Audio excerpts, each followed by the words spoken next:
اپنے بیوی سے یا کسی اجنبی عورت یا مرد کو شہوات کے ساتھ مس کرنے سے یا غصہ لینے سے انزال ہو گیا تو روزہ فاسد ہو جائے گا۔ قضا ضروری ہے، کفارہ نہیں ہے۔ انزال نہ ہونے کی صورت میں روزہ فاسد تو نہیں ہوگا، البتہ مکروہ ہوگا، اس لیے روزے کو اس سے پاک رکھنے کی کوشش کیا کرے۔ نمبر 2،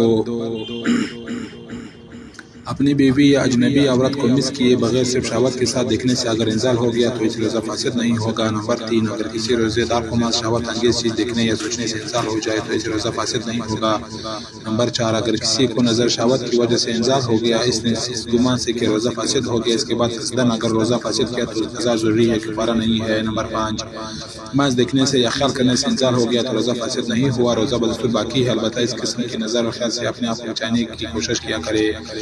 نمبر 6، سونے کی عادت منی خارج ہونے سے روزہ فاسد نہیں ہوگا۔ نمبر 7، کسی عورت کو خاص حصے کے دیکھنے سے یا صرف کسی کا بات دل میں خیال کرنے سے منی خارج ہو جائے تو روزہ فاسد نہیں ہوگا۔ نمبر 8، اگر ماہ رمضان میں دن میں اپنے بیوی کو پیار کرنے کی وجہ انزال ہو گیا تو روزہ فاسد ہو گیا ہے، قضا واجب ہے، کفارہ نہیں ہے، البتہ اس کے بعد رمضان کی ابتدا میں غروب آفتاب تک کھانے پینے کی اجازت نہیں ہوگی۔ نمبر 9، اگر روزے کی حالت میں اپنی بیوی سے غافل ہوا، کچھ دیر تک اس حالت میں رہنے کے بعد انزال ہو گیا تو روزہ فاسد ہو گیا، قضا لازم ہے، کفارہ نہیں ہے۔ نمبر 10، اگر کوئی شخص رمضان المبارک میں دن کے وقت اپنی بیوی کے ساتھ بیٹھا اور کمزوری کی وجہ سے انزال ہو گیا تو روزہ فاسد ہو گیا، قضا لازم ہے، کفارہ نہیں ہے، اور غروب آفتاب تک کھانے پینے کی اجازت نہیں ہوگی۔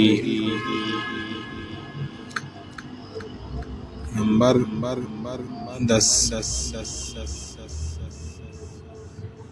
بوس و کنار۔ روزے کی حالت میں بیوی سے بوس و کنار جائز ہے، روزہ فاسد نہیں ہوگا، البتہ جوان آدمی کے لیے روزے کے دوران بوس و کنار سے پرہیز کرنا چاہیے تاکہ ہم بستری کی طرف رغبت نہ ہو یا انزال نہ ہو۔ اگر انزال ہو جائے تو روزہ فاسد ہو جائے گا، قضا لازم ہوگی، اور اگر ہم بستری کر لی تو روزہ فاسد ہو جائے گا، قضا اور کفارہ دونوں لازم ہوں گے، اور کفارہ مسلسل 60 روزے ہے۔ اگر درمیان میں ایک روزہ بھی چھوڑ دیا تو پھر دوبارہ نئے سرے سے شروع کرنا لازم ہوگا۔ بوسہ لینا، اگر روزے کے دوران بیوی کا بوسہ لینے میں انزال کا خوف نہ ہو یا نفس کے بے اختیار ہو کر جمع کرنے کا خطرہ نہ ہو تو اس صورت میں بیوی کا بوسہ لینا مکروہ نہیں ہوگا، اور اگر بوسہ لینے میں انزال کا خوف ہے یا جمع کا اندیشہ ہے تو اس حالت میں روزے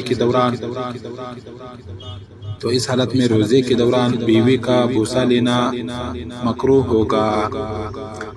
اس طرح دوستو آپ کو کچھ اور بھی بتا دیتے ہیں کہ کن چیزوں سے روزہ فاسد ہو جاتا ہے، کن چیزوں سے روزہ ٹوٹ جاتا ہے۔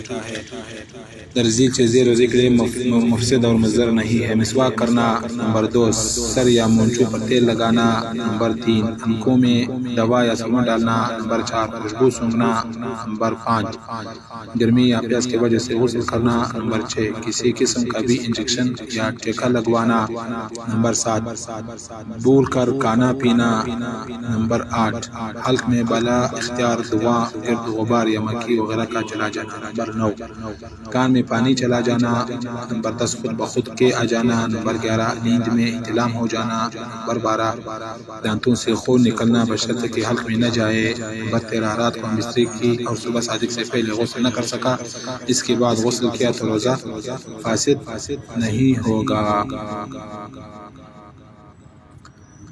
اس کا بہت خیال کرنا ضروری ہے، ان چیزوں سے روزہ بالکل بھی